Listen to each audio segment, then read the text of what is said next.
देखो भैया, सीधी सीधी बात है, भगवान से अगर आप लोग वास्तव में जुड़े हो, सच्चाई के साथ जुड़े हो, तो भगवान से तो हारने में ही फायदा है, हारने में ही जीत है।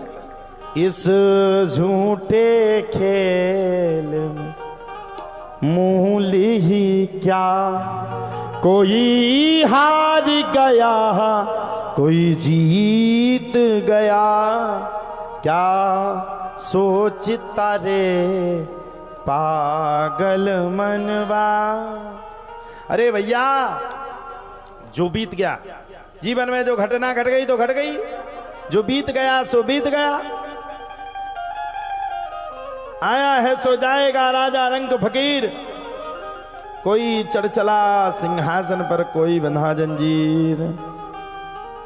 इसके एक बिंदु जी की बहुत अच्छी शायरी याद आ गई है। इसके एक तरफा में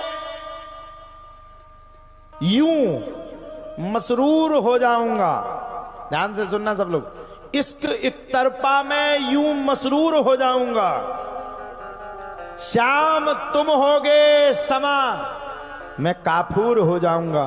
मैं अगर तुमसे कभी मांगू भी तो देना ना कुछ, मैं अगर तुमसे मांगू भी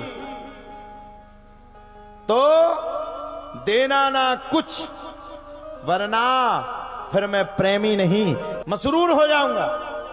अब भैया सीधी सीधी बात है, 3 घंटा बैठ करके अगर कथा को सुना तो ठीक है, वो नहीं सुना तो क्या मतलब है? कुछ मतलब है? बैठे बैठे टाइम पास करते रहो, मूंगफली की तरह मुड़ी के खुजाते रहो, कोई फायदा नहीं।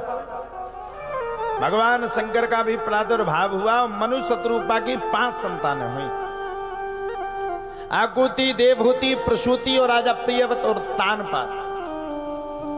आकुति का विवाह है रुचि प्रजापति के साथ, देवहूति का विवाह कर्दम मुनि के साथ। कर्दम मुनि के साथ हुआ तो एक शर्त हुई, एक पुत्र जिस दिन हो जाएगा उस दिन घर का त्याग कर दूंगा। कर्दम मुनि की, अच्छा पहले के जमाने में एक ही एक हते, पहले के जमाने में पत्नी भी एक हती और पति भी एक हते। आज के जमाने में तो मम्मी जे पसंद नहीं दूसरा देखो। आजकल तो भैया कैसो कैसो जमानो आ गो, ब्याह होवे के बाद भी डिवोर्स हो जाता, हाँ, साल 2 साल बाद रिटायर्ड। अब पहले के जमाने में ना तो पति ही एक हते हो, पत्नी ही एक हती, करने हो तो करो ब्याह, ना करने हो तो भाड़ में जाओ। आज के जमाने में तुम अपनी बिटिया या लड़का को ब्याह तय कर दियो और तुम 2 इंजन को आपस में नंबर ना दियो, जाने में कितने से खोज के फोन पे बात कर ले, बात करके तुरंत आप कैसे हो, आपको देख करके तो मेरा दिल धड़क उठा।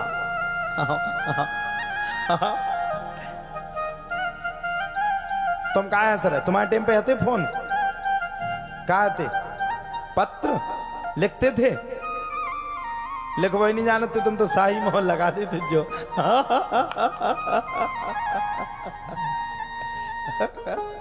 अच्छा हमारे टाइम पे भी चले ही चले हते, हमारे टाइम को मतलब हम बूढ़े नहीं हो गए।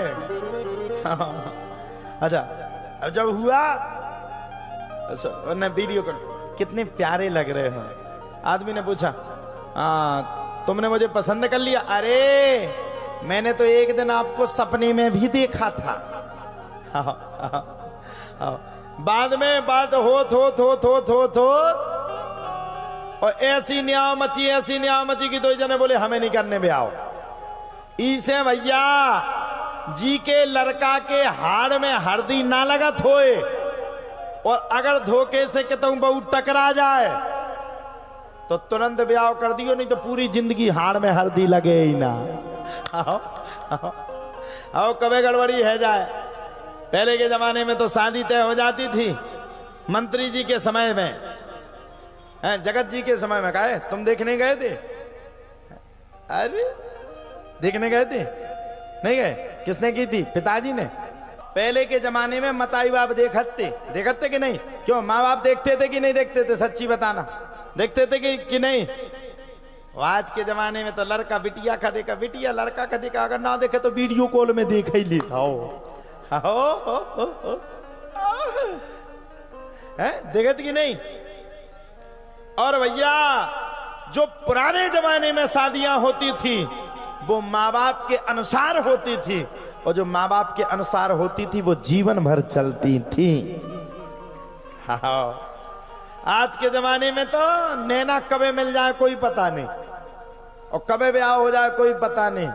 भैया हम यही कहेंगे, माँ बाप के अनुसार अगर कोई बच्ची या बच्चा शादी करता है तो वो जीवन भर सुखी रहता है, क्योंकि माँ बाप का आशीर्वाद होता है। और जो माँ बाप के खिलाफ शादी करता है वो पूरी जिंदगी दुखी ही रहता है, क्योंकि इस संसार में माता पिता से बड़ा हितैषी कोई दूसरा हो ही नहीं सकता है। माता पिता ही सबसे बड़े हितैषी हैं, तो माता पिता के चरणों में प्रणाम करना चाहिए। एक सेठ जी थे, गांव वाले बोले तुम यार कछु दान मान करत नहीं, फ्री को हर कथा में बैठ जात, चलो अब की बार दान करो। सेठ जी बोले देखो भैया हम दान ऐसो ना करें, हम तो डायरेक्ट अपना भगवान खा दें। गांव को बोले चलो भैया भगवान खा दो। गांव कन के जान की मंदिर में चढ़ावे जा रहे, सेठ बड़ा तेज था, बोले भैया मंदिर में भी ना चढ़ाए, पुजारी खा दे।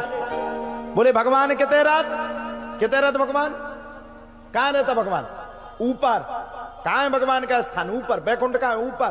बोले भगवान कितने रात? बोले ऊपर। तो भैया हम पैसा की बोले गिट्टी ऊपर फेंकें, जितनी भगवान ले ले सोन की, वो जितनी ने चिया दे सो हम आई। उन्हें गिट्टी फेंकी, अब गिट्टी फेंको तो बात ऊपर से नीचे आप पूरी गिट्टी गिर पड़ी, तो पूरी बटोर के जेब में धरवे के बाद क्या कह रहे हो? बोले हमने पहले ही कही थी भगवान हम दान लेते ही नहीं है। तो एक से एक आदमी है। देवहूति का विवाह कर्दम मुनि के साथ हुआ। कर्दम मुनि की 9 पुत्रियां हुई, और उन्हीं 9 पुत्रियों में विशेष करके 10वें पुत्र के रूप में स्वयं कपिल भगवान का जन्म हुआ। बोलो कपिल देव भगवान की। जैसे कपिल भगवान का जन्म हुआ, कर्दम मुनि ने घर को त्याग दिया, कपिल जी ने स्त्रोत को पूर्ण किया, उपदेश दिया माता पिता को। उपदेश देने के बाद कपिल भगवान चल पड़े, और जैसे ही उपदेश देने के बाद कपिल भगवान आगे की ओर चले,